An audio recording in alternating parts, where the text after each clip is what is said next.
Audiolibros Palabras te trae hoy Controlar el Destino, escrito por James Allen. Espero que lo disfrutes. Prefacio. El descubrimiento de la ley de la evolución en el mundo material ha preparado a los hombres para el conocimiento de la ley de causa y efecto en el mundo mental. El pensamiento no es menos ordenado y progresivo que las formas materiales que lo encarnan, y no solo las células y los átomos, sino también los pensamientos y los actos están cargados de una energía acumulativa y selectiva. En el reino del pensamiento y de la acción, el bien sobrevive, porque es el más apto, el mal acaba por perecer.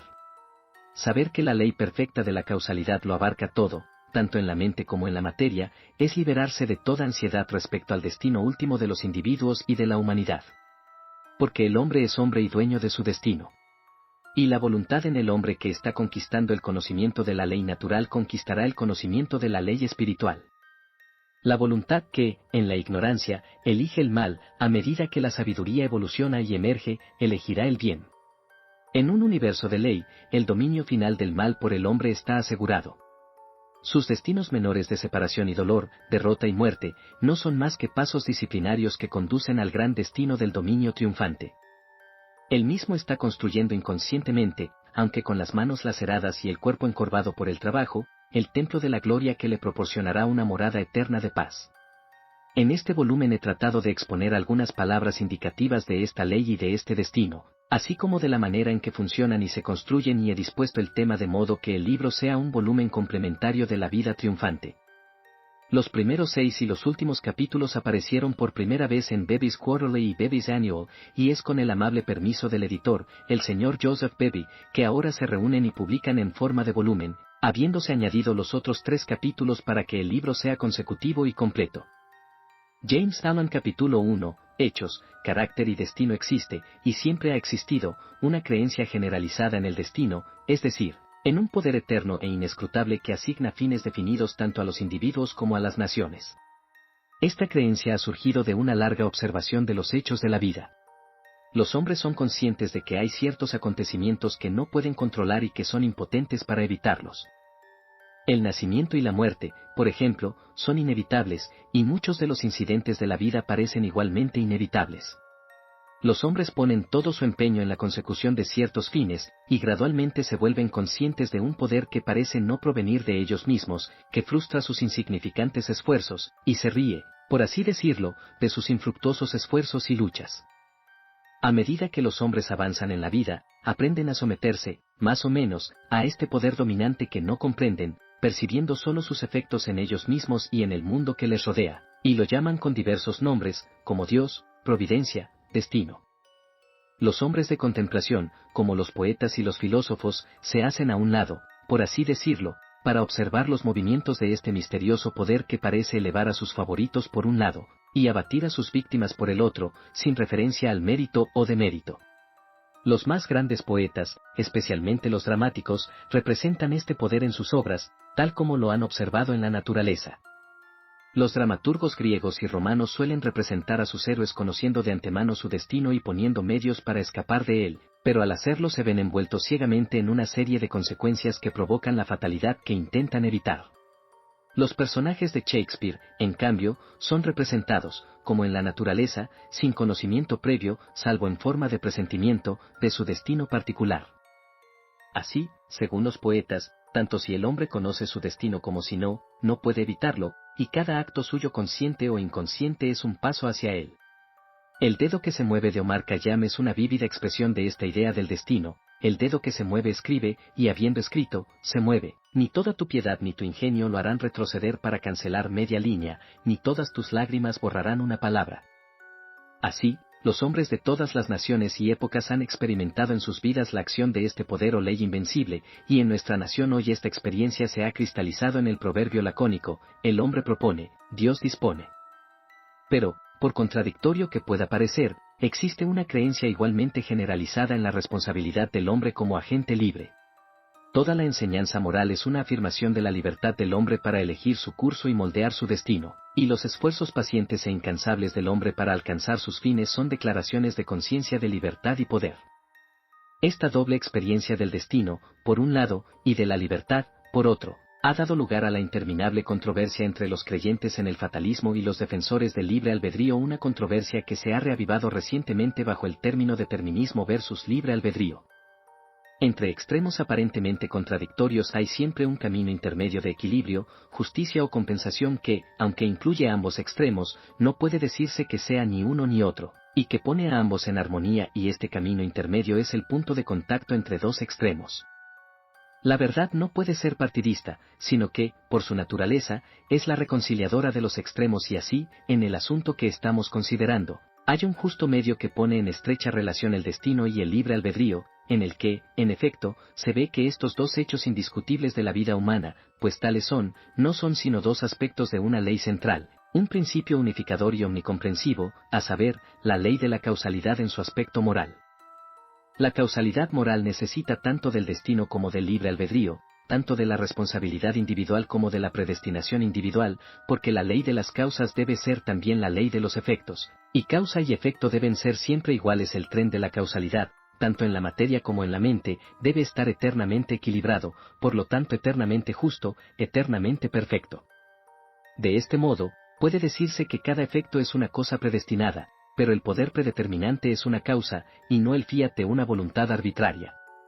El hombre se encuentra envuelto en el tren de la causalidad. Su vida se compone de causas y efectos. Es a la vez siembra y cosecha. Cada acto suyo es una causa que debe equilibrarse con sus efectos.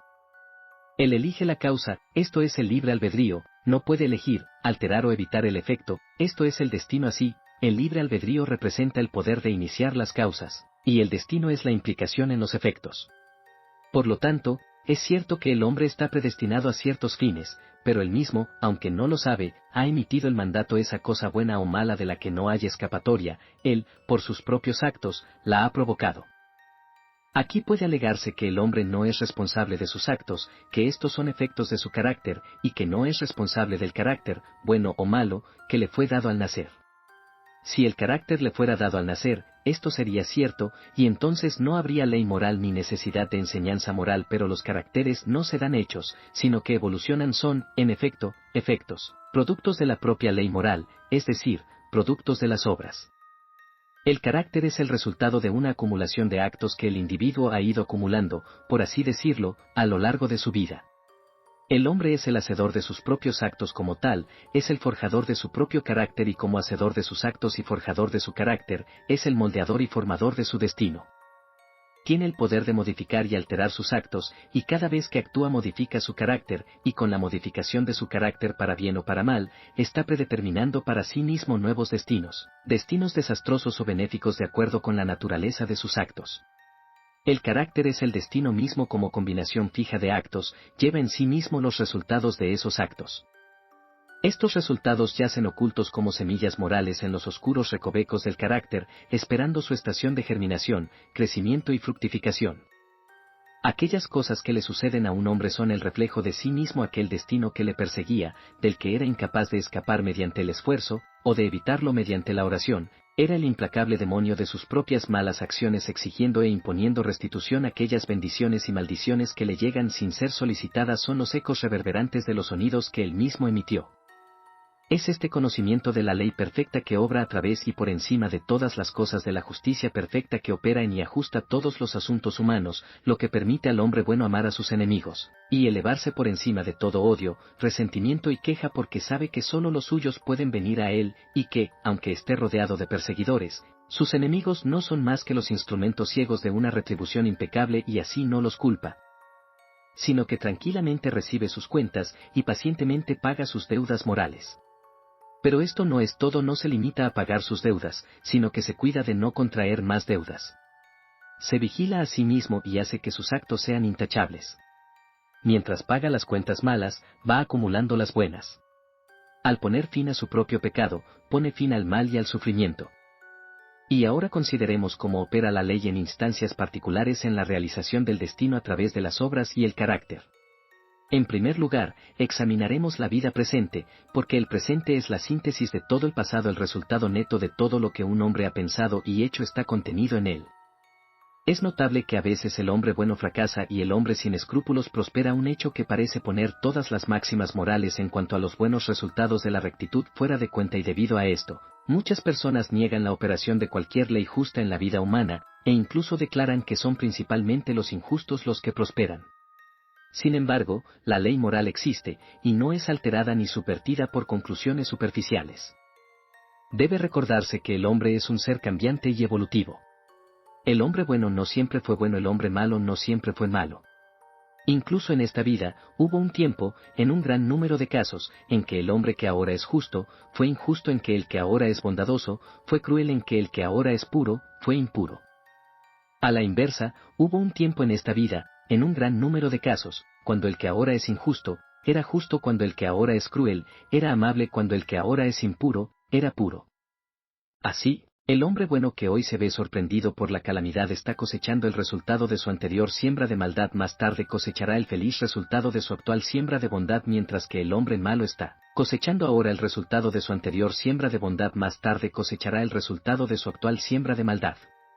Las características son hábitos mentales fijos, los resultados de los actos.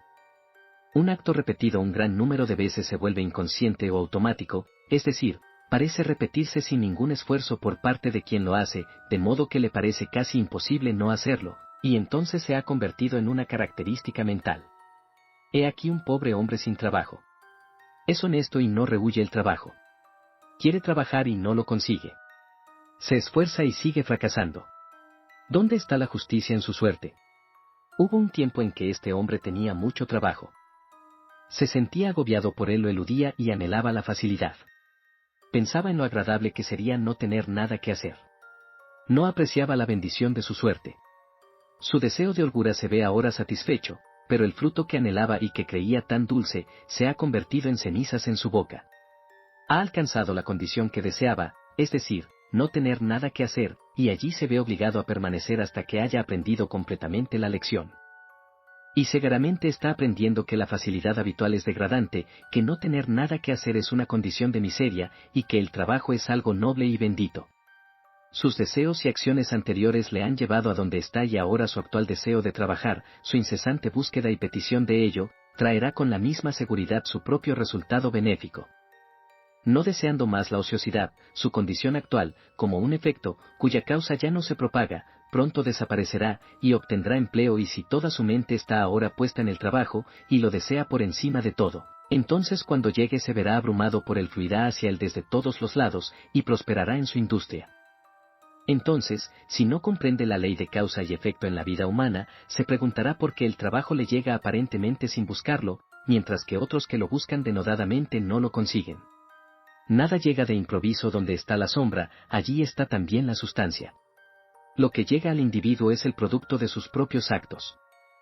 Así como la industria alegre conduce a una mayor industria y a una prosperidad creciente, y el trabajo eludido o emprendido con descontento conduce a un menor grado de trabajo y a una prosperidad decreciente, así sucede con todas las variadas condiciones de la vida tal como las vemos, son los destinos forjados por los pensamientos y las acciones de cada individuo en particular. Lo mismo ocurre con la gran variedad de caracteres, que son la maduración y el crecimiento maduro de la siembra de las acciones. Así como el individuo cosecha lo que siembra, la nación, al ser una comunidad de individuos, cosecha también lo que siembra. Las naciones se engrandecen cuando sus líderes son hombres justos, caen y se desvanecen cuando sus hombres justos fallecen. Los que están en el poder dan ejemplo, bueno o malo, a toda la nación. Grande será la paz y la prosperidad de una nación cuando surja en ella una línea de estadistas que, habiéndose establecido primero en una elevada integridad de carácter, dirijan las energías de la nación hacia el cultivo de la virtud y el desarrollo del carácter, sabiendo que sólo a través de la industria personal, la integridad y la nobleza puede proceder la prosperidad nacional. Sin embargo, por encima de todo, está la gran ley, que con calma y con infalible justicia reparte a los mortales sus destinos fugaces, manchados de lágrimas o de sonrisas, el tejido de sus manos.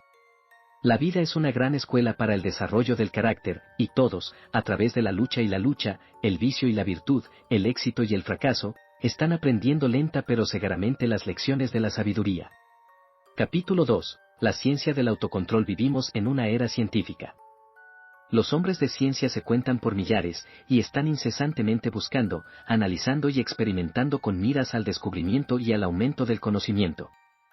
Las estanterías de nuestras bibliotecas, tanto públicas como privadas, están repletas de imponentes volúmenes sobre temas científicos, y los maravillosos logros de la ciencia moderna están siempre ante nosotros, ya sea en nuestros hogares o en nuestras calles, en el campo o en la ciudad, en la tierra o en el mar, tendremos ante nosotros algún maravilloso dispositivo, algún logro reciente de la ciencia, para aumentar nuestra comodidad, aumentar nuestra velocidad o ahorrar el trabajo de nuestras manos.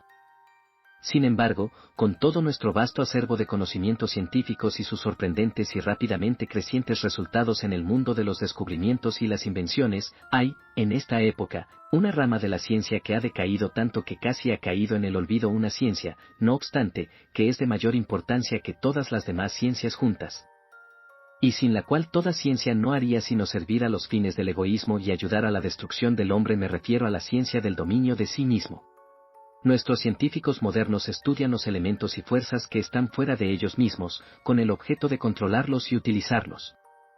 Los antiguos estudiaban los elementos y las fuerzas que estaban dentro de ellos mismos, con el fin de controlarlos y utilizarlos, y los antiguos produjeron tan poderosos maestros del conocimiento en esta dirección, que hasta el día de hoy son venerados como dioses, y las vastas organizaciones religiosas del mundo se basan en sus logros. Por maravillosas que sean las fuerzas de la naturaleza, son muy inferiores a la combinación de fuerzas inteligentes que constituyen la mente del hombre y que dominan y dirigen las fuerzas mecánicas ciegas de la naturaleza. Por lo tanto, se deduce que, para comprender, controlar y dirigir las fuerzas internas de la pasión, el deseo, la voluntad y el intelecto, es estar en posesión de los destinos de los hombres y las naciones.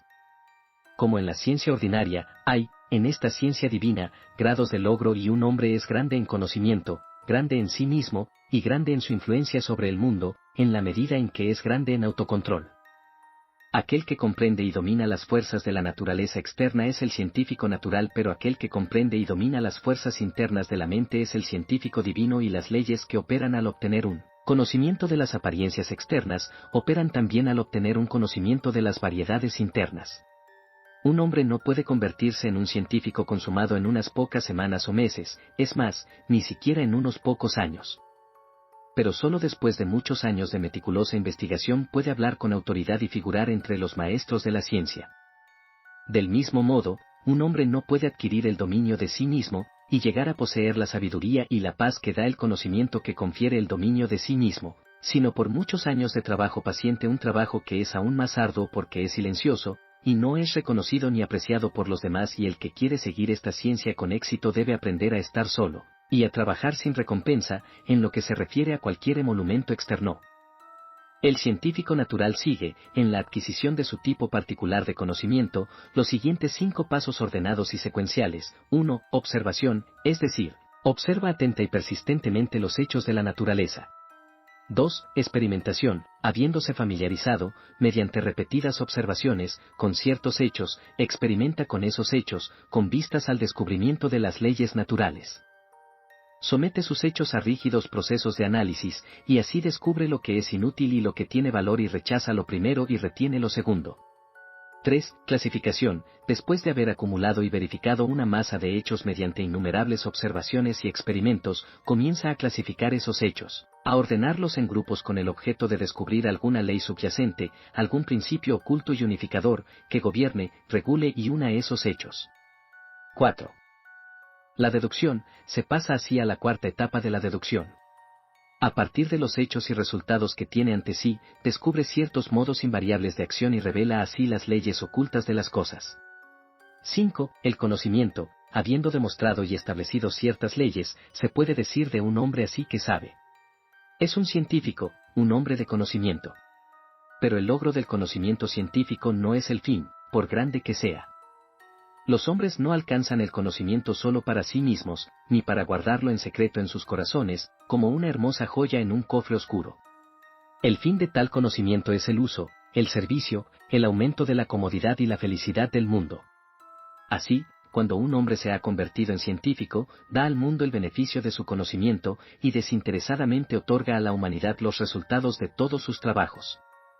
Por lo tanto, más allá del conocimiento, hay otro paso de la utilización, es decir, el uso correcto y desinteresado del conocimiento adquirido, la aplicación del conocimiento a la invención para el bien común.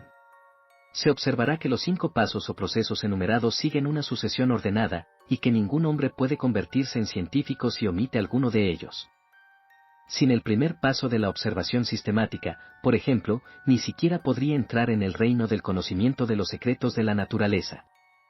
Al principio, el buscador de tal conocimiento tiene ante sí un universo de cosas, estas cosas no las entiende, muchas de ellas, de hecho, parecen estar irreconciliablemente opuestas unas a otras. Y hay una aparente confusión, pero siguiendo paciente y laboriosamente estos 5 procesos, descubre el orden, la naturaleza y las esencias de las cosas, percibe la ley o leyes centrales que las unen en una relación armoniosa, y así pone fin a la confusión y la ignorancia. Al igual que el científico natural, el científico divino debe seguir, con la misma diligencia abnegada, 5 pasos progresivos para alcanzar el autoconocimiento, el autodominio. Estos 5 pasos son los mismos que los del científico natural, pero el proceso se invierte, la mente, en lugar de centrarse en las cosas externas, se vuelve sobre sí misma, y las investigaciones se llevan a cabo en el reino de la mente, de la propia mente, en lugar de en el de la materia. Al principio, el buscador del conocimiento divino se enfrenta a esa masa de deseos, pasiones, emociones, ideas e intelectos que se llama a sí mismo, que es la base de todas sus acciones y de la que procede su vida. Esta combinación de fuerzas invisibles, pero poderosas, aparece confusamente. Algunas de ellas están, aparentemente, en conflicto directo entre sí, sin ninguna apariencia o esperanza de reconciliación. Su mente en su totalidad, también, con su vida que procede de esa mente, no parece tener ninguna relación equitativa con muchas otras mentes y vidas a su alrededor, y en conjunto hay una condición de dolor y confusión de la que le gustaría escapar. Así, comienza por darse cuenta agudamente de su estado de ignorancia, porque nadie podría adquirir conocimiento natural o divino si estuviera convencido de que sin estudio o trabajo ya lo posee. Con tal percepción de la propia ignorancia, viene el deseo de conocimiento, y el novicio en autocontrol entra en el camino ascendente, en el cual están los siguientes 5 pasos. 1. Introspección. Esto coincide con la observación del científico natural. El ojo mental se vuelve como un reflector sobre las cosas internas de la mente, y sus procesos sutiles y siempre variables son observados y cuidadosamente anotados. Este apartarse de las gratificaciones egoístas, de las excitaciones de los placeres y ambiciones mundanos, para observar, con el objeto de comprender, la propia naturaleza, es el comienzo del autocontrol. Hasta entonces, el hombre se ha dejado llevar ciega e impotentemente por los impulsos de su naturaleza, mera criatura de las cosas y de las circunstancias, pero ahora pone freno a sus impulsos y, en lugar de ser controlado, comienza a controlar. 2. Autoanálisis. Una vez observadas las tendencias de la mente, se las examina de cerca y se las somete a un rígido proceso de análisis. Las malas tendencias, las que producen efectos dolorosos, se separan de las buenas tendencias, las que producen efectos pacíficos, y las diversas tendencias, con las acciones particulares que producen, y los resultados definidos que invariablemente surgen de estas acciones, son gradualmente captadas por el entendimiento, que por fin es capaz de seguirlas en su rápida y sutil interacción y profundas ramificaciones. Es un proceso de prueba y comprobación y, para el buscador, un periodo de ser probado y comprobado. 3. Ajuste. En este momento, el estudiante práctico de las cosas divinas tiene claramente ante sí cada tendencia y aspecto de su naturaleza, hasta los impulsos más profundos de su mente y los motivos más sutiles de su corazón. No queda un punto o rincón que no haya explorado e iluminado con la luz del autoexamen. Conoce cada punto débil y egoísta, cada cualidad fuerte y virtuosa. Se considera el colmo de la sabiduría ser capaz de vernos a nosotros mismos como nos ven los demás, pero el practicante del autocontrol va mucho más allá. No solo se ve a sí mismo como le ven los demás, sino que se ve tal como es.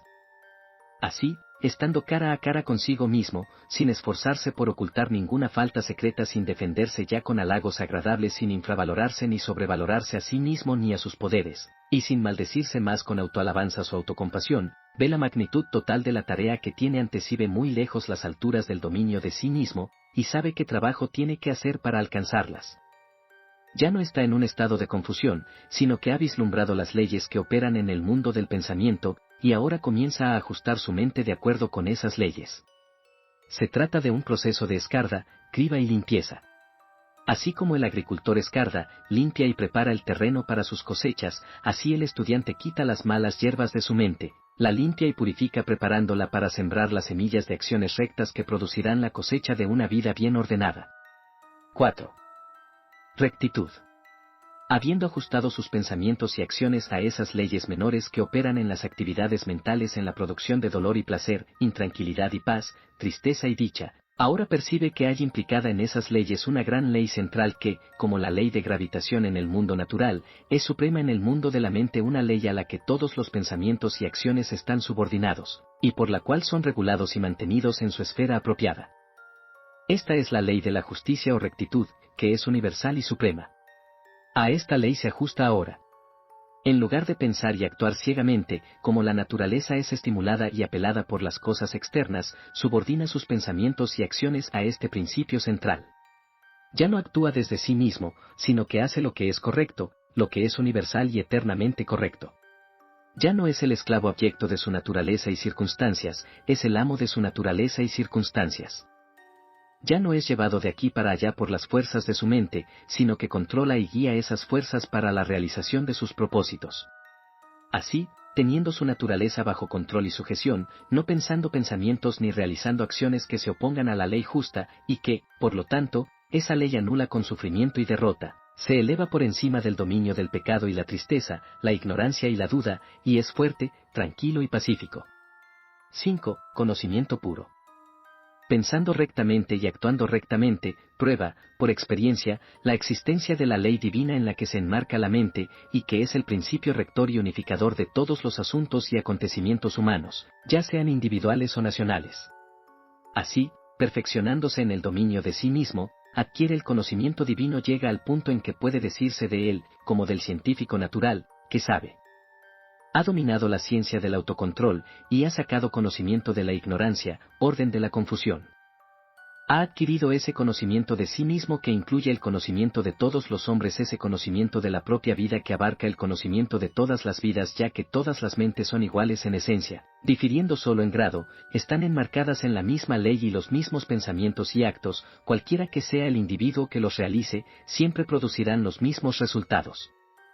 Pero este conocimiento divino que otorga la paz, como en el caso del científico natural, no se obtiene solo para uno mismo, porque si así fuera, el objetivo de la evolución se vería frustrado, y no está en la naturaleza de las cosas quedarse cortas en la maduración y el logro y, de hecho, el que pensara obtener este conocimiento solo para su propia felicidad fracasaría con toda seguridad. Así, más allá del quinto escalón del conocimiento puro, hay otro de sabiduría, que es la aplicación correcta del conocimiento adquirido, el derramar sobre el mundo, desinteresadamente y sin escatimar, el resultado de los propios trabajos, acelerando así el progreso y elevando a la humanidad.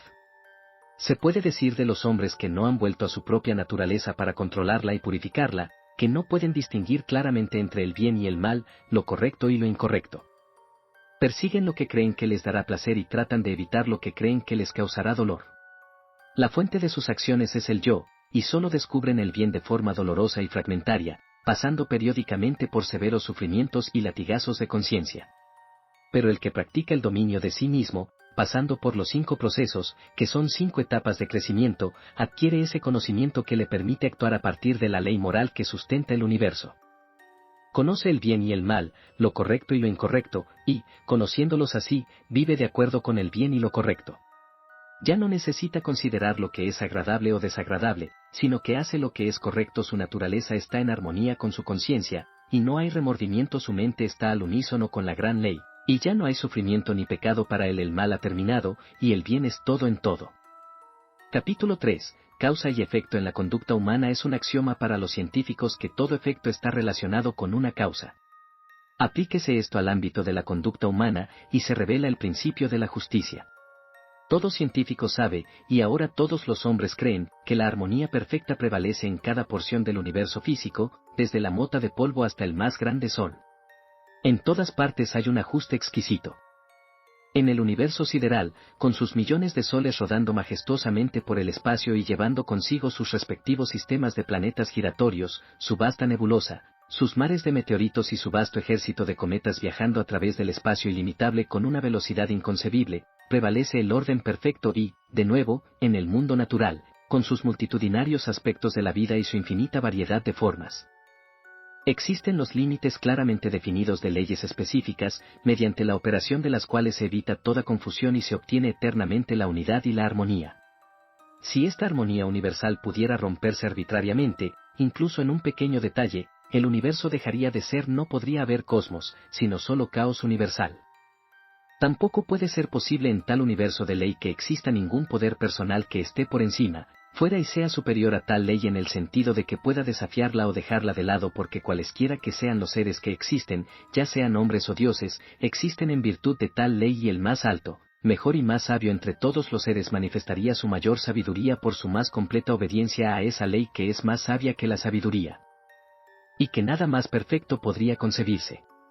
Todas las cosas, ya sean visibles o invisibles, están subordinadas a esta ley infinita y eterna de causalidad y caen dentro de su ámbito.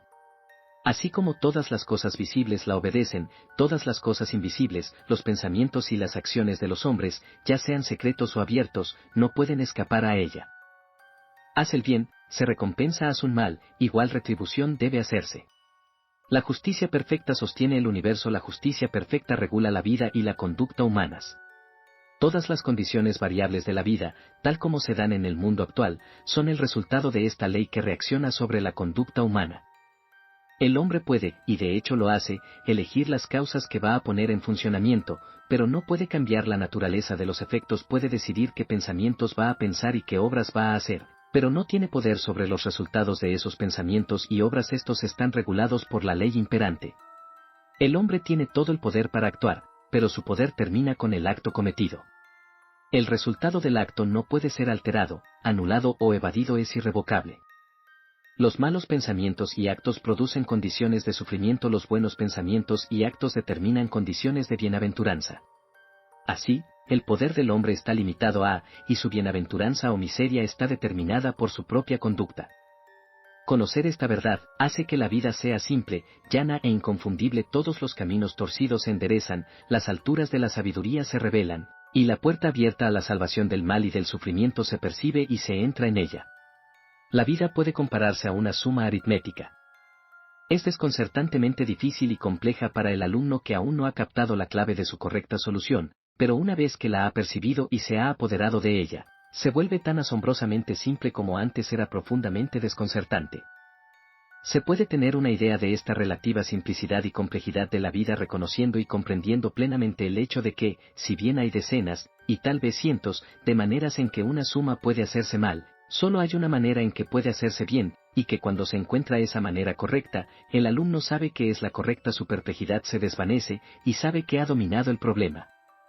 Es cierto que el alumno, mientras hace su suma incorrectamente, puede, y frecuentemente lo hace, pensar que lo ha hecho correctamente, pero no está seguro; su perplejidad sigue ahí, y si es un alumno serio y apto, reconocerá su propio error cuando se lo señale el maestro.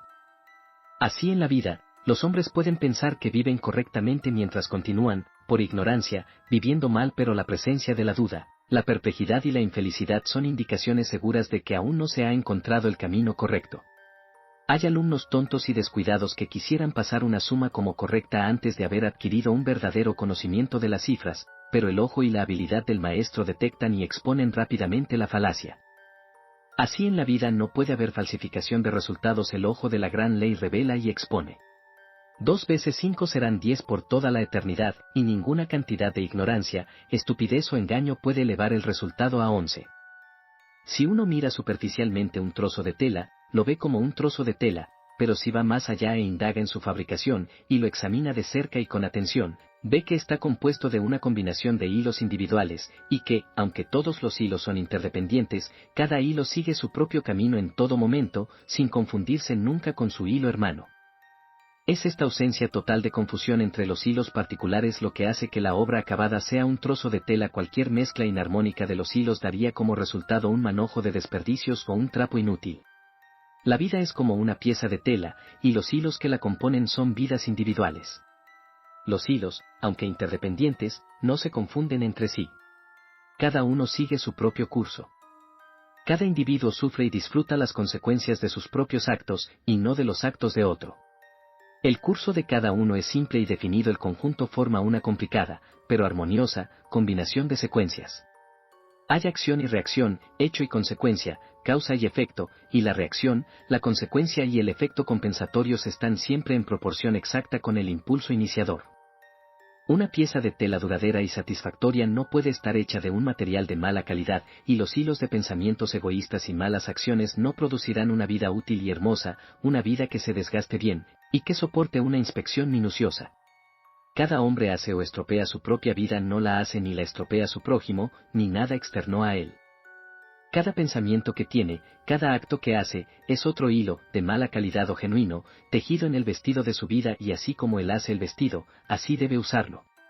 No es responsable de los actos de su prójimo, no es el guardián de las acciones de su prójimo, solo es responsable de sus propios actos, es el guardián de sus propias acciones. El problema del mal subsiste en las propias malas acciones del hombre, y se resuelve cuando esas acciones son purificadas. Dice Rousseau: hombre, no busques más el origen del mal, tú mismo eres su origen. El efecto nunca puede divorciarse de la causa, nunca puede ser de naturaleza distinta de la causa. Emerson dice: la justicia no se pospone, una equidad perfecta ajusta el equilibrio en todas las partes de la vida. Y hay un sentido profundo en el que causa y efecto son simultáneos, y forman un todo perfecto. Así, en el instante en que un hombre piensa, digamos, un pensamiento cruel, o hace un acto cruel, en ese mismo instante ha herido su propia mente, no es el mismo hombre que era en el instante anterior, es un poco más vil y un poco más infeliz, y un número de tales pensamientos y actos sucesivos produciría un hombre cruel y desdichado. Lo mismo se aplica a lo contrario, el pensamiento de un pensamiento bondadoso, o hacer una acción bondadosa, una nobleza inmediata y la felicidad lo acompañan, el hombre es mejor de lo que era antes, y un número de tales acciones produciría un alma grande y dichosa. Así, la conducta humana individual determina, por la impecable ley de causa y efecto, el mérito o demérito individual, la grandeza o mezquindad individual, la felicidad o desdicha individual. Lo que un hombre piensa, eso hace, lo que hace, eso es. Si está perplejo, infeliz, inquieto o desdichado, que se mire a sí mismo, porque allí y en ninguna otra parte está la fuente de todos sus problemas. Capítulo 4. El entrenamiento de la voluntad. El cultivo de la firmeza y estabilidad de carácter, que comúnmente se denomina fuerza de voluntad, es uno de los principales deberes del hombre, ya que su posesión es esencialmente necesaria para su bienestar temporal y eterno. La firmeza de propósito está en la raíz de todos los esfuerzos exitosos, ya sea en las cosas mundanas o espirituales, y sin ella el hombre no puede ser más que desdichado, y dependiente de otros para el apoyo que debería encontrarse dentro de sí mismo. El misterio que ha sido arrojado alrededor del tema del cultivo de la voluntad por aquellos que anuncian vender consejos ocultos sobre el asunto por tantos dólares, debe ser evitado y disipado, porque nada podría estar más alejado del secreto y el misterio que los métodos prácticos por los cuales solo la fuerza de voluntad puede ser desarrollada. El verdadero camino del cultivo de la voluntad solo se encuentra en la vida cotidiana común del individuo, y es tan obvio y sencillo que la mayoría, buscando algo complicado y misterioso, lo pasa por alto. Un poco de pensamiento lógico pronto convencerá a un hombre de que no puede ser débil y fuerte al mismo tiempo, que no puede desarrollar una voluntad más fuerte mientras sigue siendo esclavo de indulgencias débiles, y que, por lo tanto, el camino directo y único hacia esa mayor fuerza es asaltar y conquistar sus debilidades. Todos los medios para el cultivo de la voluntad están ya a mano en la mente y en la vida del individuo, residen en el lado débil de su carácter, atacando y venciendo el cual se desarrollará la necesaria fuerza de voluntad. Quien haya logrado captar esta verdad simple y preliminar, percibirá que toda la ciencia del cultivo de la voluntad se encarna en las 7 reglas siguientes: 1. Romper con los malos hábitos. 2. Formar buenos hábitos. 3. Prestar escrupulosa atención al deber del momento presente. 4. Haz enérgicamente, y de inmediato, lo que haya que hacer. 5. Vive según las reglas. 6. Controla la lengua. 7. Controlar la mente. Cualquiera que medite seriamente y practique diligentemente las reglas anteriores, no dejará de desarrollar la pureza de propósito y el poder de voluntad que le permitirán hacer frente con éxito a todas las dificultades y atravesar triunfalmente todas las emergencias. Se verá que el primer paso es romper con los malos hábitos. No es tarea fácil. Exige grandes esfuerzos, o una sucesión de esfuerzos, y es por medio de tales esfuerzos que la voluntad puede ser vigorizada y fortificada. Si uno se niega a dar el primer paso, no puede aumentar su fuerza de voluntad, porque al someterse a un mal hábito, debido al placer inmediato que proporciona, uno pierde el derecho a gobernarse a sí mismo, y es hasta ahora un esclavo débil. Quien evita así la autodisciplina y busca secretos ocultos para ganar fuerza de voluntad con poco o ningún esfuerzo, se engaña a sí mismo y debilita la fuerza de voluntad que ya posee. El aumento de la fuerza de voluntad que se obtiene al vencer los malos hábitos permite iniciar los buenos hábitos porque, mientras que vencer un mal hábito solo requiere fuerza de voluntad, crear uno nuevo requiere una dirección inteligente de la voluntad. Para ello, un hombre debe ser mentalmente activo y enérgico, y debe mantener una vigilancia constante sobre sí mismo. A medida que un hombre logra perfeccionarse en la segunda regla, no le será muy difícil observar la tercera, la de prestar escrupulosa atención al deber del momento presente. La minuciosidad es un paso ineludible en el desarrollo de la voluntad. La negligencia es señal de debilidad. Se debe aspirar a la perfección, incluso en la tarea más pequeña. No dividiendo la mente, sino prestando toda la atención a cada tarea por separado, tal como se presenta, se adquiere gradualmente la unicidad de propósito y la intensa concentración de la mente, dos poderes mentales que dan peso y valor al carácter, y traen reposo y alegría a su poseedor.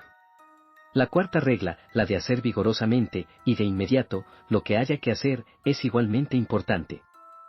La ociosidad y una voluntad fuerte no pueden ir juntas, y la dilación es una barrera total para la adquisición de una acción resuelta. No hay que dejar nada para otro momento, ni siquiera unos minutos. Lo que debe hacerse ahora, debe hacerse ahora. Esto parece poca cosa, pero tiene una gran importancia. Conduce a la fuerza, al éxito y a la paz. El hombre que ha de manifestar una voluntad cultivada debe también vivir según ciertas reglas fijas. No debe gratificar ciegamente sus pasiones e impulsos, sino que debe educarlos en la obediencia. Debe vivir según principios y no según pasiones. Debe decidir qué comerá, beberá y vestirá, y que no comerá, beberá ni vestirá cuántas comidas hará al día, y a qué horas las hará, a qué horas se acostará, y a qué horas se levantará. Debe establecer reglas para el correcto gobierno de su conducta en cada departamento de su vida, y debe adherirse religiosamente a ellas. Vivir libre e indiscriminadamente, comiendo y bebiendo y complaciéndose sensualmente a la llamada del apetito y la inclinación, es ser un mero animal, y no un hombre con voluntad y razón. La bestia en el hombre debe ser azotada y disciplinada y sometida, y esto solo puede hacerse entrenando la mente y la vida en ciertas reglas fijas de conducta correcta. El santo alcanza la santidad no violando sus votos, y el hombre que vive según reglas buenas y fijas, es fuerte para cumplir su propósito. La sexta regla, la del control de la lengua, debe ser practicada hasta que uno tenga perfecto dominio de su habla, de modo que no pronuncie nada con mal humor, ira, irritabilidad o con mala intención. El hombre de voluntad fuerte no permite que su lengua corra irreflexivamente y sin freno. Todas estas 6 reglas, si se practican fielmente, conducirán a la séptima, que es la más importante de todas, controlar correctamente la mente. El dominio de sí mismo es la cosa más esencial de la vida, y sin embargo la menos comprendida, pero el que pacientemente practique las reglas aquí expuestas, poniéndolas en práctica en todos sus caminos y empresas, aprenderá, por escrupulosa atención al deber del momento presente. La minuciosidad es un paso ineludible en el desarrollo de la voluntad. La negligencia es señal de debilidad. Se debe aspirar a la perfección, incluso en la tarea más pequeña. No dividiendo la mente, sino prestando toda la atención a cada tarea por separado, tal como se presenta, se adquiere gradualmente la unicidad de propósito y la intensa concentración de la mente, dos poderes mentales que dan peso y valor al carácter, y traen reposo y alegría a su poseedor. La cuarta regla, la de hacer vigorosamente, y de inmediato, lo que haya que hacer, es igualmente importante. La ociosidad y una voluntad fuerte no pueden ir juntas, y la dilación es una barrera total para la adquisición de una acción resuelta. No hay que dejar nada para otro momento, ni siquiera unos minutos. Lo que debe hacerse ahora, debe hacerse ahora. Esto parece poca cosa, pero tiene una gran importancia. Conduce a la fuerza, al éxito y a la paz. El hombre que ha de manifestar una voluntad cultivada debe también vivir según ciertas reglas fijas.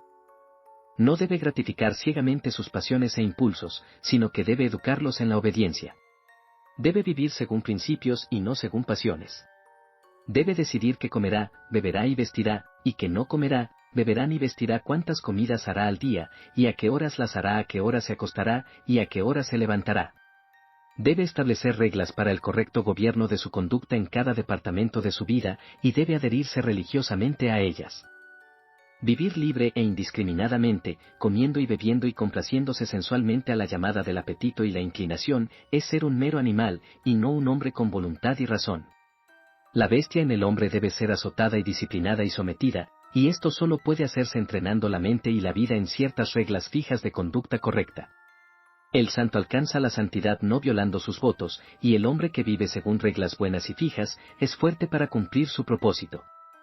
La sexta regla, la del control de la lengua, debe ser practicada hasta que uno tenga perfecto dominio de su habla, de modo que no pronuncie nada con mal humor, ira, irritabilidad o con mala intención. El hombre de voluntad fuerte no permite que su lengua corra irreflexivamente y sin freno. Todas estas 6 reglas, si se practican fielmente, conducirán a la séptima, que es la más importante de todas, controlar correctamente la mente. El dominio de sí mismo es la cosa más esencial de la vida, y sin embargo la menos comprendida, pero el que pacientemente practique las reglas aquí expuestas, poniéndolas en práctica en todos sus caminos y empresas, aprenderá, por su propia experiencia y esfuerzos, a controlar y entrenar su mente, y a ganar con ello la corona suprema de la hombría, la corona de una voluntad perfectamente equilibrada. Capítulo 5. Minuciosidad. La meticulosidad consiste en hacer las cosas pequeñas como si fueran las más grandes del mundo. Que las pequeñas cosas de la vida son de primordial importancia, es una verdad que generalmente no se comprende, y el pensamiento de que las pequeñas cosas pueden ser descuidadas, dejadas de lado, o desatendidas, es la raíz de esa falta de meticulosidad que es tan común, y que resulta en un trabajo imperfecto y en vidas infelices. Cuando uno comprende que las grandes cosas del mundo y de la vida consisten en una combinación de pequeñas cosas, y que sin esta agregación de pequeñas cosas las grandes cosas no existirían, entonces comienza a prestar cuidadosa atención a aquellas cosas que antes consideraba insignificantes. Así adquiere la cualidad de la minuciosidad, y se convierte en un hombre útil e influyente, porque la posesión o no posesión de esta cualidad puede significar toda la diferencia entre una vida de paz y poder, y una de miseria y debilidad. Todo empleador de mano de obra sabe cuán rara es esta cualidad, cuán difícil es encontrar hombres y mujeres que pongan pensamiento y energía en su trabajo, y lo hagan completa y satisfactoriamente. Abunda la mala mano de obra. La habilidad y la excelencia son adquiridas por pocos. La irreflexión, el descuido y la pereza son vicios tan comunes que debería dejar de parecer extraño que, a pesar de la reforma social, las filas de los desempleados sigan engrosándose, ya que los que malgastan su trabajo hoy, otro día, en la hora de profunda necesidad, buscarán y pedirán trabajo en vano. La ley de la supervivencia del más fuerte no se basa en la crueldad, sino en la justicia, es un aspecto de esa equidad divina que prevalece en todas partes. El vicio es golpeado con muchos azotes. Si no fuera así, ¿cómo podría desarrollarse la virtud? El irreflexivo y el perezoso no pueden prevalecer sobre el reflexivo y laborioso, ni estar en pie de igualdad con ellos. Un amigo mío me cuenta que su padre daba a todos sus hijos el siguiente consejo: cualquiera que sea vuestro trabajo futuro, poned toda vuestra mente en él y hacedlo a conciencia, entonces no tendréis que temer por vuestro bienestar, porque hay tantos descuidados y negligentes que los servicios del hombre minucioso están siempre en demanda. Conozco a quienes durante años han tratado casi en vano de conseguir mano de obra competente en esferas que no requieren una habilidad excepcional, pero que exigen principalmente previsión, energía y un cuidado concienzudo. Han despedido a uno tras otro por negligencia, pereza, incompetencia e incumplimiento persistente del deber, por no mencionar otros vicios que no tienen relación con este tema. Sin embargo, el vasto ejército de desempleados sigue clamando contra las leyes, contra la sociedad y contra el cielo. La causa de esta común falta de rigor no está lejos de buscarse, radica en esa sed de placer que no solo crea aversión al trabajo constante, sino que incapacita para hacer el mejor trabajo y para cumplir debidamente con el propio deber. Hace poco tiempo, llegó a mis oídos el caso, uno de tantos, de una pobre mujer a la que se le concedió, a petición suya, un puesto de responsabilidad y lucrativo. Llevaba pocos días en su puesto cuando empezó a hablar de los viajes de placer que iba a hacer ahora que había llegado a ese lugar. Al cabo de un mes fue despedida por negligencia e incompetencia. Como dos objetos no pueden ocupar el mismo espacio al mismo tiempo, así la mente que está ocupada con el placer no puede también estar concentrada en el perfecto cumplimiento del deber. El placer tiene su propio lugar y tiempo, pero no debe permitirse que su consideración penetre en la mente durante las horas que deben dedicarse al deber. Aquellos que, mientras están ocupados en su tarea mundana, están continuamente pensando en los placeres anticipados, no pueden hacer otra cosa que chapucear en su trabajo, o incluso descuidarlo cuando su placer parece estar en juego. La minuciosidad es plenitud. Perfección significa hacer una cosa tan bien que no quede nada que desear, significa hacer el propio trabajo, sino mejor de lo que nadie puede hacerlo, al menos no peor que lo mejor que hacen los demás. Significa el ejercicio de mucho pensamiento, el despliegue de gran energía, la aplicación persistente de la mente a su tarea, el cultivo de la paciencia, la perseverancia y un alto sentido del deber. Un antiguo maestro dijo, si hay que hacer algo, que el hombre lo haga, que lo ataque con vigor, y otro maestro dijo, todo lo que tu mano encuentre para hacer, hazlo con tu fuerza. El que carece de minuciosidad en sus deberes mundanos, también carecerá de la misma cualidad en las cosas espirituales. No mejorará su carácter, será débil y poco entusiasta en su religión, y no logrará ningún fin bueno y útil. El hombre que mantiene un ojo en el placer mundano y el otro en la religión, y que piensa que puede tener la ventaja de ambas condiciones, no será minucioso ni en su búsqueda del placer ni en su religión, sino que hará un negocio lamentable de ambas. Es mejor ser un mundano de alma entera que un religioso a medias, es mejor dedicar toda la mente a una cosa inferior que la mitad de ella a una superior. Es preferible ser minucioso, aunque sea en una dirección mala o egoísta, que ineficaz y remilgado en las buenas direcciones, porque la minuciosidad conduce más rápidamente al desarrollo del carácter y a la adquisición de la sabiduría, acelera el progreso y el desenvolvimiento, y mientras conduce a los malos a algo mejor, estimula a los buenos a cotas cada vez más altas de utilidad y poder. Capítulo 6. Construir la mente y construir la vida. Todo, tanto en la naturaleza como en las obras del hombre, se produce por un proceso de construcción. La roca se compone de átomos, la planta, el animal y el hombre se componen de células, una casa se construye con ladrillos, y un libro se construye con letras. Un mundo se compone de un gran número de formas, y una ciudad de un gran número de casas. Las artes, las ciencias y las instituciones de una nación se construyen con el esfuerzo de los individuos. La historia de una nación es la construcción de sus hechos. El proceso de construcción requiere el proceso alternativo de destrucción. Las viejas formas que han servido a su propósito se rompen, y el material del que están compuestas entra en nuevas combinaciones. Hay una integración y una desintegración recíprocas. En todos los cuerpos compuestos, las células viejas se desintegran sin cesar, y se forman células nuevas para ocupar su lugar. Las obras del hombre también necesitan renovarse continuamente hasta que se han vuelto viejas e inútiles, momento en el que se derriban para que puedan servir a un fin mejor. Estos dos procesos de destrucción y reconstrucción en la naturaleza se llaman muerte y vida, en las obras artificiales del hombre se llaman destrucción y restauración. Este doble proceso, que se da universalmente en las cosas visibles, también se da universalmente en las cosas invisibles. Como un cuerpo está construido de células y una casa de ladrillos, así la mente de un hombre está construida de pensamientos. Los diversos caracteres de los hombres no son otra cosa que compuestos de pensamientos de diversas combinaciones. Aquí vemos la profunda verdad del dicho, como un hombre piensa en su corazón, así es él. Las características individuales son procesos fijos del pensamiento, es decir, son fijas en el sentido de que se han convertido en una parte tan integral del carácter que solo pueden ser alteradas o eliminadas mediante un prolongado esfuerzo de la voluntad y mediante mucha autodisciplina. El carácter se construye de la misma manera que se construye un árbol o una casa, es decir, mediante la adición incesante de nuevo material, y ese material es el pensamiento. Con la ayuda de millones de ladrillos se construye una ciudad, con la ayuda de millones de pensamientos se construye una mente, un carácter. Todo hombre es un constructor de mentes, lo reconozca o no. Todo hombre debe forzosamente pensar, y cada pensamiento es otro ladrillo colocado en el edificio de la mente. Tal colocación de ladrillos se hace suelta y descuidadamente por un gran número de personas, siendo el resultado caracteres inestables y tambaleantes que están listos para hundirse bajo la primera pequeña ráfaga de problemas o tentaciones. Algunos, también, ponen en el edificio de sus mentes un gran número de pensamientos impuros. Estos son tantos ladrillos podridos que se desmoronan tan rápido como se ponen, dejando siempre un edificio inacabado y antiestético, y que no puede proporcionar ninguna comodidad ni ningún refugio para su poseedor. Los pensamientos debilitantes sobre la propia salud, los pensamientos enervantes sobre los placeres ilícitos, los pensamientos debilitantes de fracaso y los pensamientos enfermizos de autocompasión y autoalabanza son ladrillos inútiles con los que no se puede levantar ningún templo mental sustancial. Los pensamientos puros, sabiamente elegidos y bien colocados, son otros tantos ladrillos duraderos que nunca se desmoronarán, y con los cuales puede erigirse rápidamente un edificio acabado y hermoso, que proporcione comodidad y abrigo a su poseedor.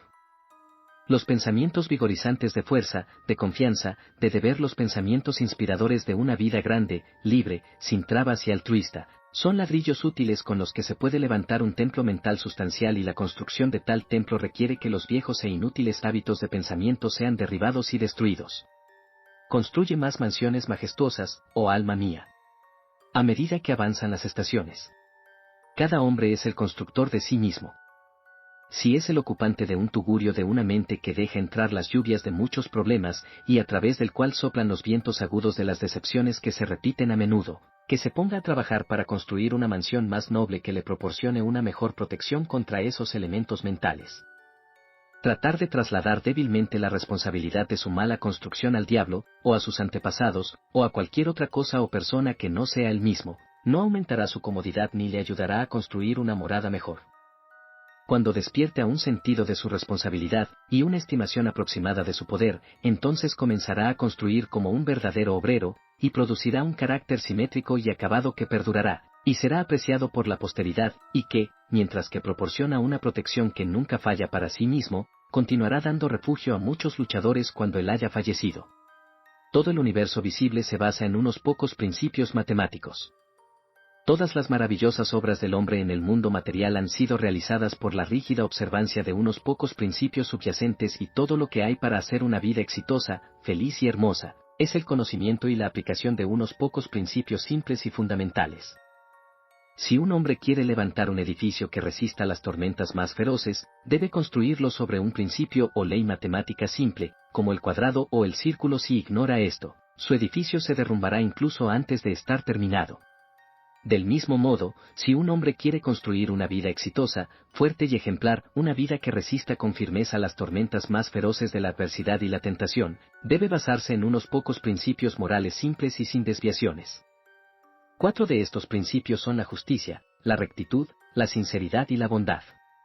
Estas 4 verdades éticas son para la construcción de una vida lo que las 4 líneas de un cuadrado son para la construcción de una casa.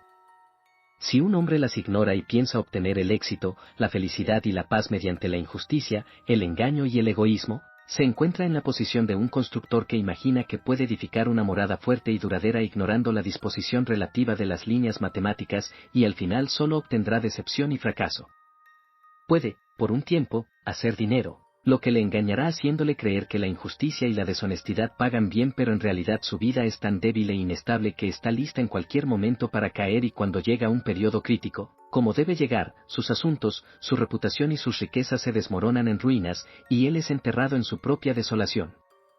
Es totalmente imposible que un hombre alcance una vida verdaderamente exitosa y feliz si ignora los 4 principios morales enumerados. Mientras que el hombre que los observa escrupulosamente en todos sus tratos no puede fracasar en el éxito y la bienaventuranza más de lo que la tierra puede fracasar en la luz y el calor del sol mientras se mantenga en su órbita, legal porque obra en armonía con las leyes fundamentales del universo, construye su vida sobre una base que no puede ser alterada ni derribada, y, por consiguiente, todo lo que haga será tan fuerte y duradero, y todas las partes de su vida serán tan coherentes, armoniosas y estarán tan firmemente entretejidas que es imposible que se arruine. En todas las formas universales construidas por el gran poder invisible e infalible, se encontrará que la observancia de la ley matemática se lleva a cabo con exactitud infalible hasta el más mínimo detalle. El microscopio revela el hecho de que lo infinitamente pequeño es tan perfecto como lo infinitamente grande. Un copo de nieve es tan perfecto como una estrella. Del mismo modo, en la construcción de un edificio por el hombre, debe prestarse la más estricta atención a cada detalle. Primero hay que poner los cimientos y, aunque estén enterrados y ocultos, deben recibir el mayor cuidado y ser más fuertes que cualquier otra parte del edificio. Luego, piedra sobre piedra, ladrillo sobre ladrillo, se colocan cuidadosamente con la ayuda de la plomada, hasta que por fin el edificio se yergue completo en su durabilidad, fuerza y belleza. Lo mismo sucede con la vida del hombre. El que quiera tener una vida segura y dichosa, una vida libre de las miserias y fracasos de que tanto son víctimas, debe llevar la práctica de los principios morales a cada detalle de su vida, a cada deber momentáneo y transacción trivial. En cada pequeña cosa debe ser minucioso y honesto, sin descuidar nada. Descuidar o aplicar mal cualquier pequeño detalle, ya sea un hombre de negocios, un agricultor, un profesional o un artesano, es lo mismo que descuidar una piedra o un ladrillo en un edificio, y será una fuente de debilidad y problemas. La mayoría de los que fracasan y sufren lo hacen por descuidar detalles aparentemente insignificantes. Es un error común suponer que las cosas pequeñas pueden pasarse por alto, y que las cosas más grandes son más importantes y deben recibir toda la atención, pero una mirada superficial al universo, así como un poco de reflexión seria sobre la vida, enseñarán la lección de que nada grande puede existir que no esté hecho de pequeños detalles, y en cuya composición cada detalle sea perfecto. El que adopta los 4 principios éticos como ley y base de su vida, el que levanta el edificio de su carácter sobre ellos, el que en sus pensamientos, palabras y acciones no se aparta de ellos, el que cada deber y cada transacción pasajera se realiza en estricta conformidad con sus exigencias, tal hombre, estableciendo los cimientos ocultos de la integridad del corazón con seguridad y firmeza. No puede dejar de levantar una estructura que le traerá honor y está construyendo un templo en el que puede descansar en paz y bienaventuranza, incluso el templo fuerte y hermoso de su vida. Capítulo 7. El cultivo de la concentración. La concentración, o llevar la mente a un centro y mantenerla allí, es vitalmente necesaria para la realización de cualquier tarea. Es el padre de la minuciosidad y la madre de la excelencia. Como facultad, no es un fin en sí misma, sino una ayuda para todas las facultades, para todo trabajo. No es un fin en sí misma, pero es una fuerza que sirve a todos los fines. Como el vapor en la mecánica, es una fuerza dinámica en la maquinaria de la mente y en las funciones de la vida. La facultad es una posesión común, aunque en su perfección es rara, al igual que la voluntad y la razón son posesiones comunes, aunque una voluntad perfectamente equilibrada y una razón completa son posesiones raras, y el misterio que algunos escritores místicos modernos han arrojado a su alrededor es totalmente superfluo. Todo hombre de éxito, cualquiera que sea la dirección de su éxito, practica la concentración, aunque no sepa nada de ella como materia de estudio. Cada vez que uno se absorbe en un libro o en una tarea, o se estacía en la devoción o es asiduo en el deber, la concentración, en mayor o menor grado, entra en juego. Muchos libros que pretenden dar instrucciones sobre la concentración hacen de su práctica y adquisición un fin en sí mismo. No hay camino más seguro ni más rápido para su destrucción. Fijar los ojos en la punta de la nariz, en el picaporte de una puerta, en un cuadro, en un símbolo místico o en el retrato de un santo, o centrar la mente en el ombligo, en la glándula pineal o en algún punto imaginario del espacio. He visto todos estos métodos seriamente aconsejados en obras sobre este tema, con el objeto de adquirir concentración. Es como tratar de nutrir el cuerpo meramente moviendo la mandíbula, como en el acto de comer, sin tomar alimento. Tales métodos impiden el fin que persiguen. Conducen hacia la dispersión y no hacia la concentración, hacia la debilidad y la imbecilidad y no hacia el poder y la inteligencia. He conocido a quienes han malgastado, mediante estas prácticas, la medida de concentración que poseían al principio, y se han convertido en presa de una mente débil y errante. La concentración es una ayuda para hacer algo, no es hacer algo en sí misma. Una escalera no tiene valor en sí misma, sino solo en la medida en que nos permite alcanzar algo que no podríamos alcanzar de otro modo. De un mismo modo, la concentración es lo que permite a la mente realizar con facilidad lo que de otro modo sería imposible lograr, pero por sí misma es algo muerto y no una realización viva. La concentración está tan entretejida con los usos de la vida que no puede separarse del deber, y quien intente adquirirla aparte de su tarea, de su deber, no solo fracasará, sino que disminuirá, y no aumentará, su control mental y su capacidad ejecutiva, y así se hará cada vez menos apto para tener éxito en sus empresas. En la tarea del momento están todos los medios para cultivar la concentración, ya sea la adquisición del conocimiento divino o el barrido de un suelo, sin recurrir a métodos que no tienen relación práctica con la vida, porque ¿qué es la concentración sino llevar una mente bien controlada a la realización de lo que debe hacerse? El que hace su trabajo sin rumbo, de manera apresurada o irreflexiva, y recurre a sus métodos de concentración artificiales, a su picaporte, su cuadro o su extremidad nasal, con el fin de obtener lo que imagina que es una especie de poder místico, pero que es una cualidad muy ordinaria y práctica, aunque puede derivar hacia la locura, y conocí a un hombre que se volvió loco por estas prácticas, no aumentará la firmeza de su mente. El gran enemigo de la concentración, y por lo tanto de toda habilidad y poder, es un valor vacilante, errante e indisciplinado en sí mismo, pero solo en la medida en que nos permite alcanzar algo que no podríamos alcanzar de otro modo. Del mismo modo, la concentración es lo que permite a la mente realizar con facilidad lo que de otro modo sería imposible lograr, pero por sí misma es algo muerto, y no un logro vivo. La concentración está tan entretejida con los usos de la vida que no puede separarse del deber, y quien intente adquirirla aparte de su tarea, de su deber, no solo fracasará, sino que disminuirá, y no aumentará, su control mental y su capacidad ejecutiva, y así se hará cada vez menos apto para tener éxito en sus empresas. Un ejército disperso e indisciplinado sería inútil. Para que sea eficaz en la acción y rápido en la victoria, debe estar sólidamente concentrado y magistralmente dirigido. Los pensamientos dispersos y difusos son débiles e inútiles. Los pensamientos reunidos, ordenados y dirigidos sobre un punto determinado, son invencibles. La confusión, la duda y la dificultad ceden ante su enfoque magistral. El pensamiento concentrado entra en gran parte en todos los éxitos e informa todas las victorias. No hay más secreto en su adquisición que en cualquier otra adquisición, ya que se rige por el principio subyacente de todo desarrollo, es decir, la práctica.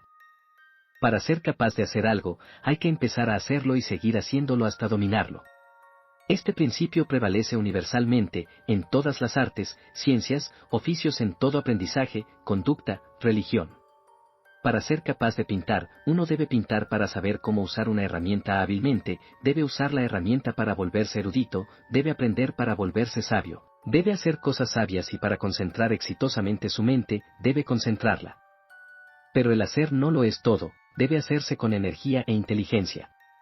El comienzo de la concentración, entonces, es ir a tu tarea diaria y poner tu mente en ella, concentrando toda tu inteligencia y energía mental en lo que tienes que hacer, y cada vez que los pensamientos se encuentren vagando sin rumbo, deben ser traídos de vuelta a la cosa en cuestión. Por lo tanto, el centro sobre el cual debes concentrar tu mente es, no tu glándula pineal o una pintura en el espacio, sino el trabajo que estás haciendo todos los días, y tu objetivo al concentrarte de esta manera es ser capaz de hacer tu trabajo con suave rapidez y consumada habilidad, porque hasta que no puedas hacer así tu trabajo, no habrás ganado ningún grado de control sobre la mente, no habrás adquirido el poder de la concentración. Esta poderosa concentración del pensamiento, de la energía y de la voluntad en la realización de las cosas, es difícil al principio, como es difícil todo lo que vale la pena adquirir, pero los esfuerzos diarios, realizados enérgicamente y seguidos pacientemente, conducirán pronto a tal grado de dominio de sí mismo, que nos permitirá poner una mente fuerte y penetrante al servicio de cualquier trabajo emprendido, una mente que comprenderá rápidamente todos los detalles del trabajo y dispondrá de ellos con exactitud y prontitud. De este modo, a medida que aumenta su capacidad de concentración, incrementará su utilidad en el esquema de las cosas y aumentará su valor para el mundo, invitando así a oportunidades más nobles y abriendo la puerta a deberes más elevados. También experimentará la alegría de una vida más amplia y plena. En el proceso de concentración existen las 4 etapas siguientes: 1. Atención. 2. Contemplación. 3. Abstracción. 4. Actividad en reposo. Al principio, los pensamientos se detienen y la mente se fija en el objeto de la concentración, que es la tarea en cuestión, esto es atención. A continuación, la mente se despierta en un pensamiento vigoroso sobre la forma de proceder con la tarea, esto es la contemplación. La contemplación prolongada conduce a una condición de la mente en la que las puertas de los sentidos están todas cerradas contra la entrada de distracciones externas, los pensamientos están envueltos en, y única e intensamente centrados en, el trabajo en cuestión, esto es abstracción. La mente así centrada en la cogitación profunda alcanza un estado en el que el máximo de trabajo se lleva a cabo con el mínimo de fricción, esto es la actividad en reposo. La atención es la primera etapa en todo trabajo exitoso. Los que carecen de ella fracasan en todo. Tales son los perezosos, los irreflexivos, los indiferentes y los incompetentes. Cuando la atención es seguida por un despertar de la mente al pensamiento serio, entonces se alcanza la segunda etapa. Para asegurar el éxito en todas las empresas mundanas ordinarias, no es necesario ir más allá de estas 2 etapas. Las alcanza, en mayor o menor grado, todo ese gran ejército de trabajadores hábiles y competentes que lleva a cabo el trabajo del mundo en sus múltiples departamentos, y solo un número comparativamente pequeño alcanza la tercera etapa de abstracción, porque cuando se alcanza la abstracción, hemos entrado en la esfera del genio.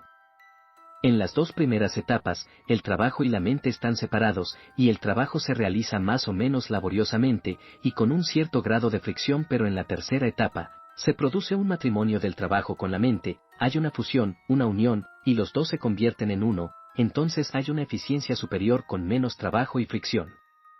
En la perfección de las 2 primeras etapas, la mente está objetivamente comprometida, y es fácilmente sacada de su centro por las vistas y sonidos externos, pero cuando la mente ha alcanzado la perfección en la abstracción, se logra el método subjetivo de trabajo, a diferencia del objetivo. El pensador es entonces ajeno al mundo exterior, pero está vivamente vivo en sus operaciones mentales. En efecto, esta abstracción es una especie de sueño de vigilia, pero su semejanza con un sueño termina con el estado subjetivo, no existen las operaciones mentales de ese estado, en el cual, en lugar de la confusión del sueño, hay un orden perfecto, una penetrante visión y una amplia gama de comprensión. Quien quiera que alcance la perfección en la abstracción manifestará genialidad en la obra particular en la que se centre su mente. Los inventores, artistas, poetas, científicos, filósofos y todos los hombres de genio son hombres de abstracción. Realizan subjetivamente, y con facilidad, lo que los trabajadores objetivos, hombres que aún no han superado la segunda etapa de concentración, no pueden realizar con el trabajo más extenuante. Cuando se alcanza el cuarto estadio, el de la actividad en reposo, se adquiere la concentración en su perfección. No he podido encontrar una sola palabra que exprese cabalmente esta condición dual de intensa actividad combinada con firmeza, o reposo, y por lo tanto he empleado el término actividad en reposo. El término parece contradictorio, pero la simple ilustración de una peonza servirá para explicar la paradoja. Cuando una peonza gira a la máxima velocidad, la fricción se reduce al mínimo, y la peonza asume esa condición de perfecto reposo que es una vista tan hermosa para el ojo, y tan cautivadora para la mente, del escolar, que entonces dice que su peonza está dormida. La peonza está aparentemente inmóvil, pero es el reposo, no de la inercia, sino de una actividad intensa y perfectamente equilibrada. De la misma manera, la mente que ha adquirido una concentración perfecta se encuentra, cuando está ocupada en esa intensa actividad del pensamiento que da como resultado un trabajo productivo del más alto tipo, en un estado de tranquilo aplomo y sereno reposo. Externamente, no hay actividad aparente, no hay perturbación, y la cara de un hombre que ha adquirido este poder asumirá una calma más o menos radiante, y la cara será más sublimemente tranquila cuando la mente está más intensamente ocupada en el pensamiento activo. Cada etapa de la concentración tiene su poder particular. Así, la primera etapa, cuando se perfecciona, conduce a la utilidad, la segunda conduce a la destreza, la habilidad, el talento, la tercera conduce a la originalidad y el genio, mientras que la cuarta conduce a la maestría y el poder, y hace líderes y maestros de los hombres. En el desarrollo de la concentración, también, como en todos los objetos de crecimiento, las etapas siguientes encarnan las precedentes en su totalidad. Así, en la contemplación, la atención está contenida en la abstracción, tanto la atención como la contemplación están encarnadas, y quien ha alcanzado la última etapa, pone en juego, en el acto de la contemplación, las cuatro etapas. El que se ha perfeccionado en la concentración es capaz, en cualquier momento, de llevar sus pensamientos a un punto sobre cualquier asunto, y buscar en él con la fuerte luz de una comprensión activa. Puede tanto tomar una cosa como dejarla con igual deliberación. Ha aprendido a utilizar sus facultades de pensamiento con fines fijos y a guiarlas hacia fines definidos. Es un hacedor inteligente de cosas, y no un débil vagabundo entre pensamientos caóticos. La decisión, la energía, el estado de alerta, así como la deliberación, el juicio y la gravedad, acompañan al hábito de la concentración, y ese vigoroso entrenamiento mental que implica su cultivo, conduce, a través de una utilidad y un éxito cada vez mayores en las ocupaciones mundanas, hacia esa forma superior de concentración llamada meditación, en la que la mente se ilumina divinamente y adquiere el conocimiento celestial. Capítulo 8. Práctica la meditación. Cuando la aspiración se une a la concentración, el resultado es la meditación. Cuando un hombre desea intensamente alcanzar y realizar una vida más elevada, más pura y más radiante que la vida meramente mundana y amante del placer, se dedica a la aspiración, y cuando concentra fervientemente sus pensamientos en la búsqueda de esa vida, practica la meditación. Sin aspiración intensa, no puede haber meditación. El letargo y la indiferencia son fatales para su práctica. Cuanto más intensa sea la naturaleza de un hombre, más fácilmente encontrará la meditación y con más éxito la practicará. Una naturaleza ardiente escalará más rápidamente las alturas de la verdad en la meditación, cuando sus aspiraciones se hayan despertado lo suficiente. La concentración es necesaria para el éxito mundano, la meditación es necesaria para el éxito espiritual. La habilidad y el conocimiento mundanos se adquieren mediante la concentración, la habilidad y el conocimiento espirituales se adquieren mediante la meditación. Por la concentración un hombre puede escalar las más altas alturas del genio, pero no puede escalar las alturas celestiales de la verdad. Para lograr esto, debe meditar. Mediante la concentración un hombre puede adquirir la maravillosa comprensión y el vasto poder de un César. Mediante la meditación puede alcanzar la sabiduría divina y la paz perfecta de un Buda. La perfección de la concentración es el poder, la perfección de la meditación es la sabiduría. Por la concentración, los hombres adquieren habilidad en la realización de las cosas de la vida, en la ciencia, el arte, el comercio, pero por la meditación, adquieren habilidad en la vida misma, en la vida correcta, la iluminación, la sabiduría, etc. Los santos, los sabios, los salvadores, los hombres sabios y los maestros divinos son los productos acabados de la meditación sagrada. Las 4 etapas de la concentración se ponen en juego en la meditación. La diferencia entre los dos poderes es de dirección y no de naturaleza. La meditación es, por tanto, concentración espiritual, la focalización de la mente en su búsqueda del conocimiento divino, la vida divina, la intensa permanencia, en el pensamiento, de la verdad.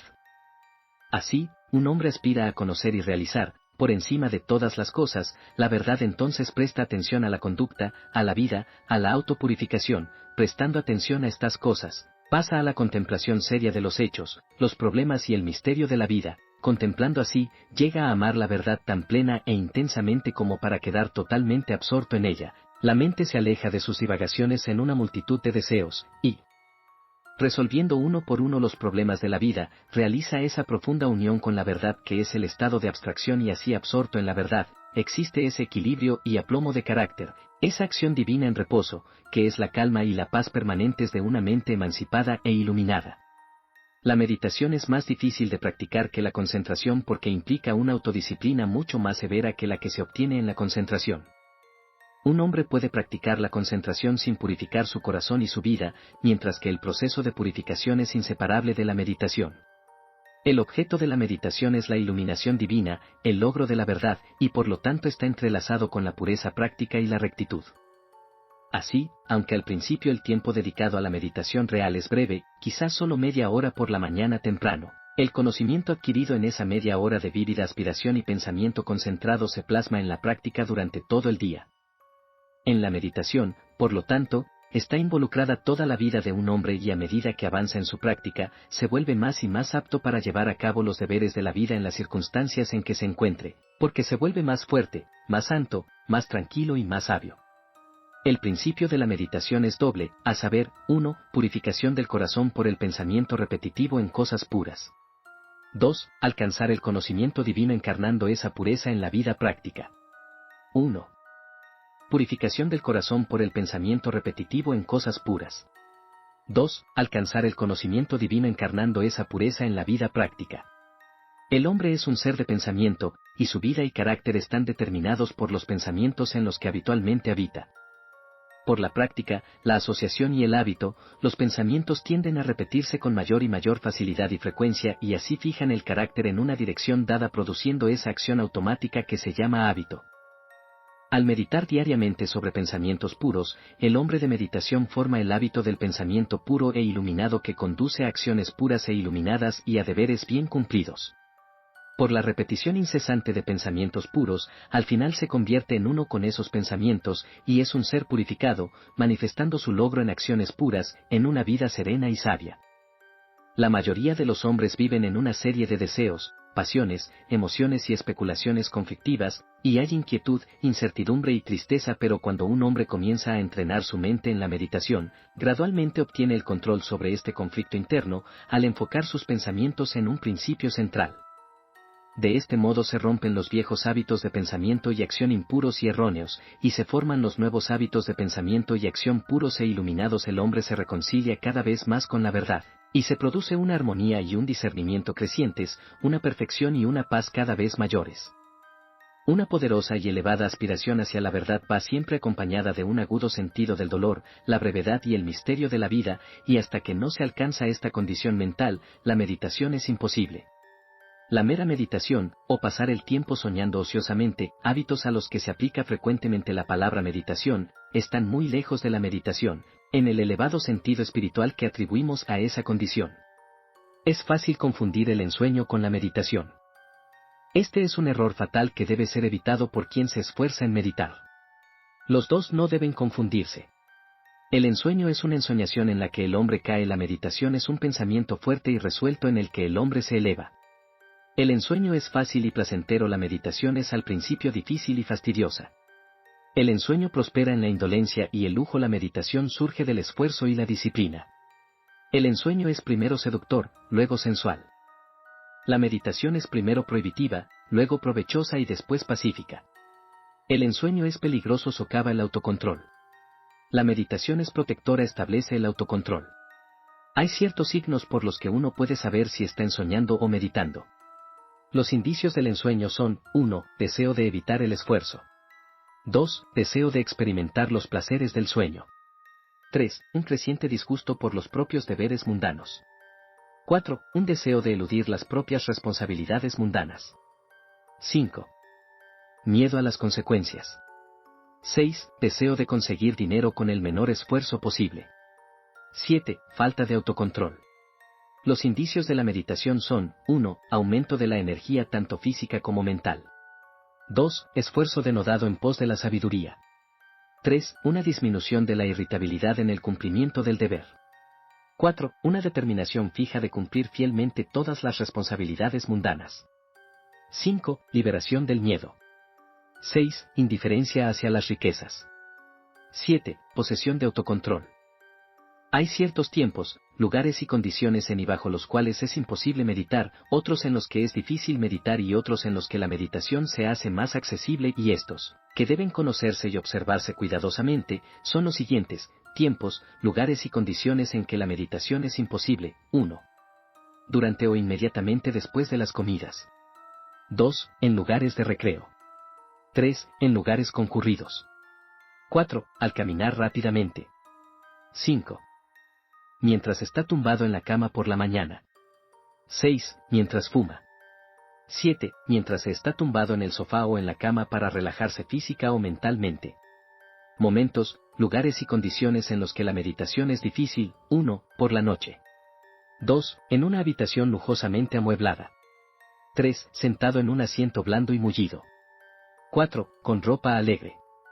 5. En compañía. 6. Cuando el cuerpo está cansado. 7. Si el cuerpo recibe demasiada comida. Momentos, lugares y condiciones en que es mejor meditar. 1. Muy temprano por la mañana. 2. Inmediatamente antes de las comidas. 3. En soledad. 4. Al aire libre o en una habitación amueblada de forma sencilla. 5. Mientras se está sentado en un asiento duro. 6. Cuando el cuerpo está fuerte y vigoroso. 7. Cuando el cuerpo está modesta y sencillamente vestido.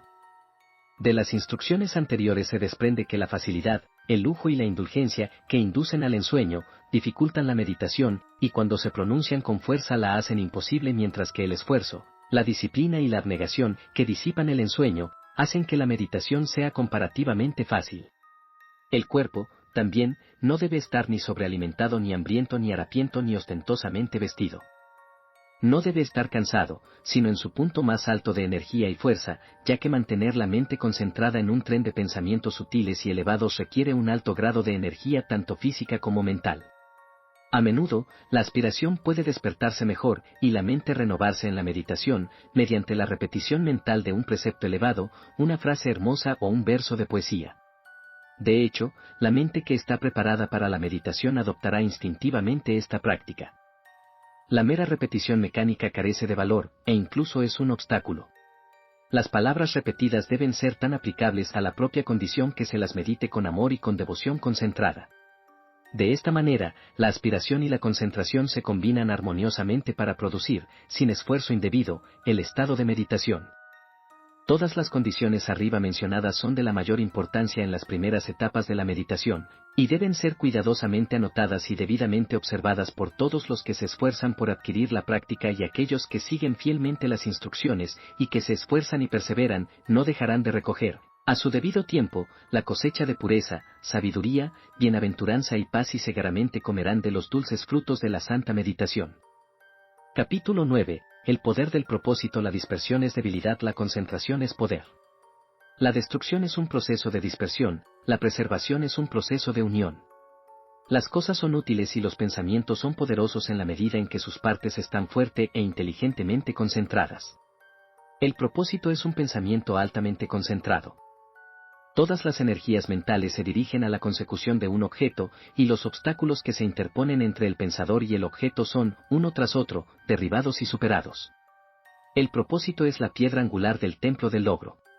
Une y mantiene unido en un todo completo lo que de otro modo ya sería disperso e inútil. Los caprichos vacíos, las fantasías efímeras, los deseos vagos y las resoluciones poco entusiastas no tienen cabida en el propósito. En la determinación sostenida de lograr hay un poder invencible que se traga todas las consideraciones inferiores y marcha directo a la victoria. Todos los hombres de éxito son hombres de propósito. Se aferran a una idea, a un proyecto, a un plan, y no lo abandonan, lo acarician, lo meditan, lo cuidan y lo desarrollan, y cuando se ven asaltados por las dificultades, se niegan a rendirse. De hecho, la intensidad del propósito aumenta con la creciente magnitud de los obstáculos encontrados. Los hombres que han forjado los destinos de la humanidad han sido hombres poderosos de propósito. Como el romano que traza su camino, han seguido una senda bien definida, y se han negado a desviarse incluso cuando la tortura y la muerte se enfrentaban a ellos. Los grandes líderes de la raza son los creadores de caminos mentales, y la humanidad sigue los senderos intelectuales y espirituales que ellos han labrado y batido. Grande es el poder del propósito. Para saber cuán grande, que un hombre lo estudie en las vidas de aquellos cuya influencia ha moldeado los fines de las naciones y dirigido los destinos del mundo. En un Alejandro, un César o un Napoleón, vemos el poder del propósito cuando se dirige por canales mundanos y personales. En un Confucio, un Buda o un Cristo, percibimos su poder más vasto cuando su curso sigue caminos celestiales e impersonales. El propósito va con la inteligencia. Hay propósitos menores y mayores según los grados de inteligencia. Una gran mente siempre tendrá un gran propósito. Una inteligencia débil carecerá de propósito. Una mente a la deriva argumenta una medida de subdesarrollo. ¿Qué puede resistirse a un propósito inquebrantable? ¿Qué puede oponerse a él o desviarlo? La materia inerte cede ante una fuerza viva, y las circunstancias sucumben ante el poder del propósito. En verdad, el hombre de propósito ilícito, al lograr sus fines, se destruirá a sí mismo, pero el hombre de propósito bueno y lícito no puede fracasar. Solo necesita renovar diariamente el fuego y la energía de su resolución fija para consumar su objeto. El hombre débil, que se aflige porque no se le comprende, no logrará gran cosa. El hombre vanidoso, que se aparta de su resolución para agradar a los demás y obtener su aprobación, no logrará gran cosa. El hombre de doble ánimo, que piensa comprometer su propósito, fracasará. El hombre de propósito fijo que, aunque lluevan sobre él malentendidos y acusaciones soeces, o halagos y promesas justas, no cede ni una fracción de su resolución, es el hombre de la excelencia y el logro del éxito, la grandeza, el poder. Los obstáculos estimulan al hombre de propósito, las dificultades lo animan a un esfuerzo renovado, los errores, las pérdidas, los dolores, no lo subyugan, y los fracasos son peldaños en la escalera del éxito, porque él es siempre consciente de la certeza del logro final. Todas las cosas ceden al fin a la energía silenciosa, irresistible y conquistadora del propósito. De la noche que me cubre, negra como la fosa de Polo a Polo, agradezco a los dioses que sean por mi alma inconquistable.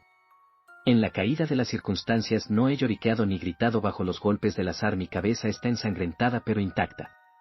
No importa cuán estrecha sea la puerta, lo cargado de castigo que esté el pergamino, soy dueño de mi destino, soy el capitán de mi alma. Capítulo 10. La alegría de la realización. La alegría es siempre el acompañamiento de una tarea cumplida con éxito. Una empresa terminada, o un trabajo realizado, siempre traen descanso y satisfacción. Cuando un hombre ha cumplido con su deber, está alegre y feliz, dice Emerson, y no importa lo insignificante que pueda parecer la tarea, el hacerla fielmente y con toda la energía del alma siempre resulta en alegría y paz mental.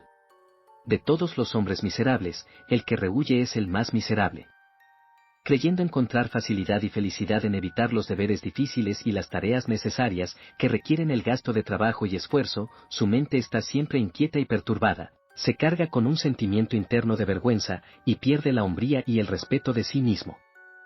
El que no trabaje de acuerdo con sus facultades, que perezca de acuerdo con su necesidad, dice Carlyle, y es una ley moral que el hombre que evita el deber, y no trabaja en toda la medida de su capacidad, en realidad perece, en primer lugar en su carácter y en último lugar en su cuerpo y circunstancias. Vida y acción son sinónimos, e inmediatamente que un hombre trata de escapar al esfuerzo, ya sea físico o mental, ha comenzado a decaer. Por otra parte, los enérgicos aumentan su vida por el pleno ejercicio de sus facultades, por la superación de las dificultades y por llevar a término las tareas que exigen el uso extenuante de la mente o de los músculos. Qué feliz se siente un niño cuando domina por fin una lección escolar que le ha costado tanto trabajo. El atleta, que ha entrenado su cuerpo a través de largos meses o años de disciplina y esfuerzo, es ricamente bendecido por el aumento de su salud y fuerza y se encuentra con el regocijo de sus amigos cuando lleva a casa el premio del campo de la competencia. Después de muchos años de trabajo ingrato, el corazón del erudito se alegra con las ventajas y poderes que otorga el aprendizaje. El hombre de negocios, luchando incesantemente con dificultades e inconvenientes, se ve ampliamente recompensado con la feliz seguridad de un éxito bien ganado y el horticultor, luchando vigorosamente contra la terca tierra, se sienta por fin a comer de los frutos de su trabajo. Cada logro exitoso, incluso en las cosas mundanas, es recompensado con su propia medida de alegría y en las cosas espirituales, la alegría que sobreviene a la perfección del propósito es segura, profunda y duradera. Grande es la alegría del corazón, aunque inefable, cuando, después de innumerables y aparentemente infructuosos intentos, algún defecto arraigado en el carácter es por fin expulsado para no molestar más a su antigua víctima y al mundo. El luchador por la virtud el que se dedica a la santa tarea de forjar un carácter noble saborea, a cada paso de la conquista sobre sí mismo, una alegría que no vuelve a abandonarle, sino que se convierte en parte integrante de su naturaleza espiritual.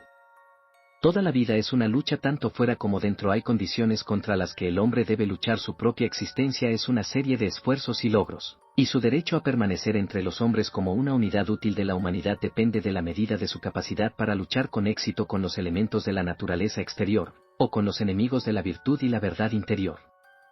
Se exige del hombre que continúe esforzándose por conseguir cosas mejores, una mayor perfección, logros más y más elevados y de acuerdo con la medida de su obediencia a esta exigencia. El ángel de la alegría espera sobre sus pasos y le sirve porque aquel que está ansioso por aprender, deseoso de saber y que se esfuerza por lograr, encuentra la alegría que canta eternamente en el corazón del universo. El hombre debe esforzarse primero en las cosas pequeñas, luego en las más grandes, y después en las más grandes todavía, hasta que al fin esté preparado para hacer el esfuerzo supremo, y luchar por la realización de la verdad, logrando lo cual, realizará la alegría eterna. El precio de la vida es el esfuerzo, la cumbre del esfuerzo es el logro, la recompensa del logro es la alegría. Bienaventurado el hombre que lucha contra su propio egoísmo, él saboreará en su plenitud la alegría del logro. Gracias por suscribirte y por dar like. Si te ha gustado, comparte con tus amigos. Gracias.